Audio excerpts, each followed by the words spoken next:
চলে এসেছি দিশুপর্ণার নতুন আরেকটা ভিডিওতে। আর আজকের ভিডিও লুকটা কিন্তু মানে ভিডিও টপিকটাই কিন্তু রয়েছে শীতকালীন মেকআপ। তোমরা তো থাম্বনেল দেখে বুঝতে পেরেই গিয়েছো, তাই জন্য তো ক্লিক করে ভিডিওটা এসেছো। তো আজকের ভিডিওটা কিন্তু খুব ইন্টারেস্টিং হতে চলেছে, কারণ এই ভিডিওতে আমি পুরোটাই কিন্তু 100-200 টাকা প্রোডাক্টের মধ্যেই তোমাদের দেখিয়েছি। একেবারে এইচডি একটা মেকআপ তোমরা দেখতেই পাচ্ছ, একবারে কতটা সুন্দর ফিনিশ দিয়েছে দেখো। আর শীতকালে অনেক সময় মেকআপ কেকি হয়ে যায়, হোয়াইটনেস চলে আসে, প্যাচনেস চলে আসে, এগুলো যাতে না আসে সেইগুলো মাথায় রেখে কিন্তু এই ভিডিওটা আমি তোমাদের সাথে শেয়ার করেছি, যাতে তোমরা এইভাবে ভিডিওটা নয়, তোমরা এই ভিডিওটা দেখে প্রতিটা স্টেপ নিজেদের উপর করে যাতে উপকৃত হতে পারো। আর একটা কথা বলে দিই, এই ভিডিওর মধ্যে কিন্তু অনেক কটা নয়েজ আসতে পারে, কারণ এই নয়েজগুলো করছে আমার ছেলে।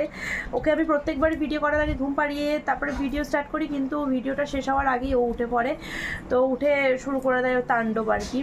তো প্লিজ ওগুলোকে একটু অ্যাভয়েড করে চলো। আর ভিডিওতে পুরোটাই কিন্তু আমি তোমাদের সাথে খুব ইজি ওয়েতে শেয়ার করেছি স্টেপগুলো, আর তার সাথে কিন্তু মেকআপ প্রোডাক্টগুলো তোমাদের সাথে আমি শেয়ার করে দিয়েছি, প্রত্যেকটা ভিডিওতেই আমি শেয়ার করে দিই। তো তোমাদের কোনো কিছু জিজ্ঞাসা থাকলে অবশ্যই আমাকে কমেন্ট করে জানাবে, আমি তার উত্তর দেওয়ার চেষ্টা করবো। যারা এখনও পর্যন্ত চ্যানেলটা সাবস্ক্রাইব করেনি অবশ্যই সাবস্ক্রাইব করে পাশে থাকবে, আর যারা সাবস্ক্রাইব করে রেখেছো তাদের কিন্তু অসংখ্য ধন্যবাদ। আর পুরোটা ভিডিওটা কিন্তু দেখতে হবে। তোমরা অনেকেই যেটা করছো দেখছি যে ভিডিওটা একটু করে দেখছো আর কেটে চলে যাচ্ছ, এটা কিন্তু। আর তার সাথে বলি, পুরো ভিডিওটাই কিন্তু একেবারে প্রথম থেকে শেষ পর্যন্ত দেখতে হবে, কারণ তোমরা অনেকেই যেটা করছো দেখছি যে ভিডিওটা ক্লিক করছো বাট পুরো ভিডিওটা দেখছো না। তো পুরো ভিডিওটা না দেখলে তোমরা বুঝতে পারবে না কিভাবে কতটা ইজি ওয়েতে তোমাদের সাথে শেয়ার করেছি। তার জন্য কিন্তু ভিডিওটা দেখতেই হবে, তার জন্য কিন্তু কমেন্টও করতে হবে। যারা ভিডিও না দেখে কমেন্ট করছো তাদেরকে আমি বলবো প্লিজ এরকম করো না। আর যারা ভিডিওটা দেখতে সময় পাচ্ছ না, আমি বলবো একটু টাইম বের করে ভিডিওটা দেখো, আশা করি তোমাদের ভালো লাগবে। তো চলো বেশি বকবক না করে ভিডিওটা স্টার্ট করে দেওয়া যাক। তো ফার্স্টেই দেখো আমি কিন্তু ফেসটাকে ভালোভাবে ক্লিন করে নিয়েছি, তারপরে কিন্তু আমি এখানে আলপস গুডনেসের একটা টোনার ইউজ করেছি, আর তারপর কিন্তু আমি এখানে বায়োটিকের মর্নিং নেক্টার ময়শ্চারাইজার ইউজ করছি। এটা কিন্তু অল স্কিন টাইপে, তোমরা যে কোনো স্কিনের জন্য এই ময়শ্চারাইজারটা ইউজ করতে পারো, কিন্তু তোমরা মেনলি ড্রাই স্কিনের জন্য খুবই ভালো ইউজ করতেই পারো, কারণ এটা ড্রাইনেসকে দূর করে, তার সাথে স্কিনে কিন্তু একটা আলাদা গ্লো এনে দেয়। তো এরপরে দেখো আমি নিয়ে নিয়েছি সুইস বিউটির হাইলাইটিং প্রাইমার। এই হাইলাইটিং প্রাইমারটা কিন্তু খুব ভালো, যারা স্কিনে একটা ন্যাচারাল গ্লো চাইছো, রেডিয়েন্ট একটা গ্লো চাইছো, তারা ফাউন্ডেশনের সাথে এটাকে মিক্স করতে পারো। তাছাড়া কিন্তু এটাকে অ্যাজ আ হাইলাইটার বা অ্যাজ আ প্রাইমার ইউজ করতেই পারো। এটা তোমাদের হাইলাইটারেরও কাজ করবে, প্রাইমারেরও কাজ করবে, তার সাথে কিন্তু ময়শ্চারাইজারেরও কাজ করবে। তো একদম কম টাকার মধ্যে এর থেকে ভালো কোনো হাইলাইটিং প্রোডাক্ট আমি পাইনি, তো এটা আমি ইউজ করেছি। আর এটা শেড ছিল কিন্তু গোল্ডেন টিন্ট, তোমরা যারা একদম লাইট স্কিনে তারা কিন্তু পিঙ্ক টিনটাও ইউজ করতে পারো। এরপর আমি ভালোভাবে একটা আমার ঠোঁটটাকে ময়শ্চারাইজ করার জন্য লিপ বাম ইউজ করেছি, আর তারপরে কিন্তু আমি আমার আইব্রোটাকে শেপ করে নিয়েছি একটা হাফ অ্যান্ড হাফের আইব্রো পেন্সিল দিয়ে, যার শেড ছিল ডার্ক ব্রাউন। আর তারপরে কিন্তু আমি আমার আইব্রোটাকে ক্লিন করছি সুইস বিউটির একটা লিকুইড কনসিলার দিয়ে, যার শেড ছিল 02। আর এটা কিন্তু খুব হালকা হাতে একটু টাইম দিয়ে করতে হবে, নইলে আইব্রো শেপটা কিন্তু নষ্ট হয়ে যাবে। তারপর আমি ব্রাশের সাহায্যে ব্লেন্ড করে দিচ্ছি। আর নেক্সট আমি যেটা করেছি সেটা হচ্ছে ইনসাইডে একটা ট্রান্সলুসেন্ট পাউডার দিয়ে সেটাকে শেড করে নিয়েছি। এরপর দেখো আমি আমার ফেস মেকআপে চলে যাচ্ছি। ফেস মেকআপের ক্ষেত্রে দুটো ফাউন্ডেশন আমি এখানে ইউজ করেছি, একটা হচ্ছে সুগার পপের 01 ক্র্যাশ গ্লো, আর নাইকার একটা ফাউন্ডেশন যার শেড ছিল 15 চেস্টনাট। তো এই দুটোকে আমি মিক্স ম্যাচ করে আমি আমার স্কিনের টোন বা স্কিনের শেড রেডি করেছি, আর তারপর সেটাকে আমি অ্যাপ্লাই করে দেখছি যে আমার স্কিনের টোন রেডি হয়েছে কিনা। তারপর সেটাকে আমি ব্রাশের সাহায্যে ব্লেন্ড করছি। তোমরা যে কোনো প্রোডাক্ট যত বেশি ব্রাশের সাহায্যে ব্লেন্ড করবে তত কিন্তু সেই প্রোডাক্টের হাই কাভারেজটা তোমরা পাবে। আর ব্লেন্ডারের সাহায্যে ব্লেন্ড করলে কিন্তু অনেকটাই প্রোডাক্ট অ্যাবসর্ব করে নেয়, তো সেদিকে একটু ধ্যান দেবে। তাকে আমি ভালোভাবে ব্লেন্ড করছি। আর এই ব্লেন্ডিংটা কিন্তু একটু টাইম দিয়ে করতে হবে, সফটভাবে করতে হবে। যত হার্ডলি তোমরা ব্লেন্ড করবে একটা দাগ রয়ে যাবে বা প্যাচিনেস চলে আসবে, তো তোমরা একটু টাইম দিয়ে ব্লেন্ডটা করো।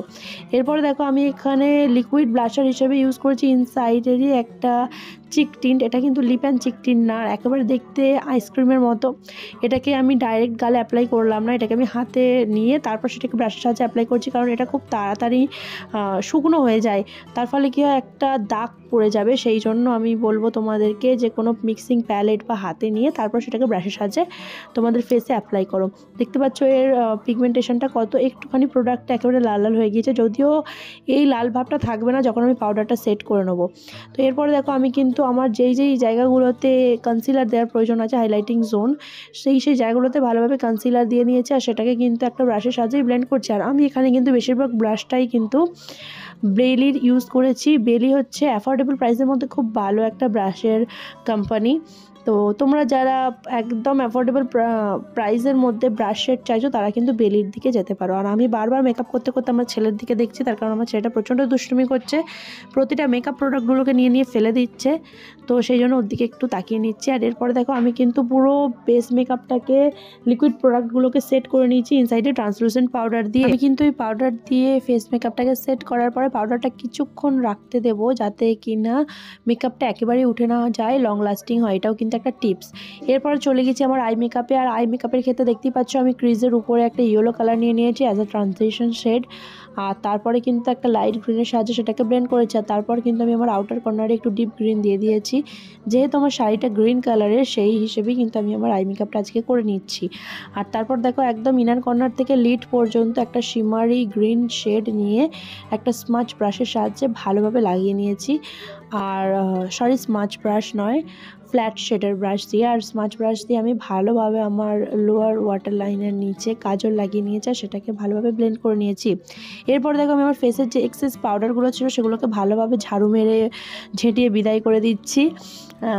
তো এরপরে আমি যেটা করব সেটা হচ্ছে দেখতেই পাচ্ছ আমার অল ইন ওয়ান প্যালেট, মার্সের এই প্যালেটটা আমার খুব পছন্দ। এতে ব্লাশার, হাইলাইটার এবং কন্ট্যুর শেড রয়েছে। তো এখান থেকে আমি আমার কন্ট্যুর শেডটা নিয়ে কিন্তু আমার নাকটাকে ভালোভাবে শেপ দিয়ে দিচ্ছি, কেন আমার নাকটার হাড়টা একটু বাঁকা, তো একটু হালকা হাতে না করলে কিন্তু ভালো লাগবে না।